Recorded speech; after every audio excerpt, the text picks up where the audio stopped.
Only you can save yourself, but I can give you the tools of civilization, so you can save yourselves. Gilgamesh stands in my palm, staring down in awe. It's the first time he has ever seen the world from above the clouds. Mountains and rivers shrink beneath him, countless beasts stampede and roar below the giant's feet, a sight of overwhelming, savage grandeur. What a breathtaking view from these heights, and what a terrifying, awe-inspiring kind of power. His voice trembles as he speaks. Then what is civilization? I never planned to explain civilization to a newborn race, but I think for a moment, then give my answer. Civilization is the flame, the knowledge, the order, and above all, the power that intelligence uses to protect itself. At the words protect itself, Gilgamesh falls into a daze. I set him on my shoulder, walk back to the Grand Canyon, and plant the miniature welcome pine from my backpack into the ground. It's only 60 centimeters tall in the real world, but to this miniature land, it is an endless divine tree that vanishes into the clouds. Looking up, the massive canopy disappears into rolling mist with no end in sight. If you want the power of civilization, prove your courage. Climb the divine tree. This is your trial, a trial of wisdom and courage. As I speak, I place the custom alloy blade and a kerosene-soaked match at the top of the tree. Then I think for a moment and add a capsule containing termite genes, a byproduct from the Chitin-Kin experiment. My voice thunders across the sky once more. These are the 3 gifts of civilization.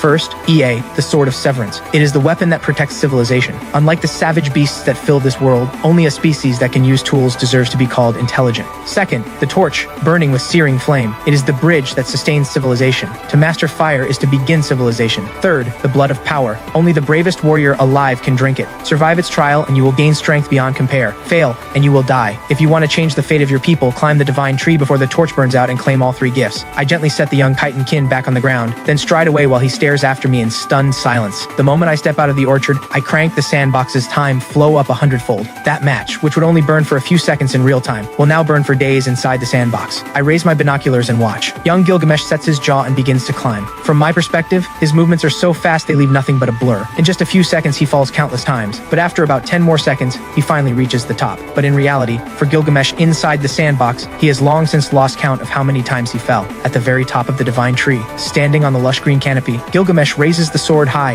and seems to be shouting something, then blurs again and climbs back down. Curious, I use my creator's power to replay the scene at the treetop. I see Gilgamesh conquer the tree and raise Ea, the Sword of Severance, in a wide arc above his head. He gazes down at the world below. His black shell plate gleams. His face is set with absolute confidence. We have intelligence just as they have size. Every one of our people will have divine power, strength that makes every beast run in fear. I will lead my people to the top of this world and scatter the flame of civilization across the land. Atop the divine tree, in that ancient age, this moment is recorded for eternity. Tens of millions of years later, the oldest Yanli dynasty, which once flourished brilliantly before vanishing like a spark, is unearthed by archaeologists who discover an epic history written in the name of the great king. The oldest known text, the Yanli Genesis records, the wise colossus stood 10,000 feet tall, face divine, crushing mountains and rivers as it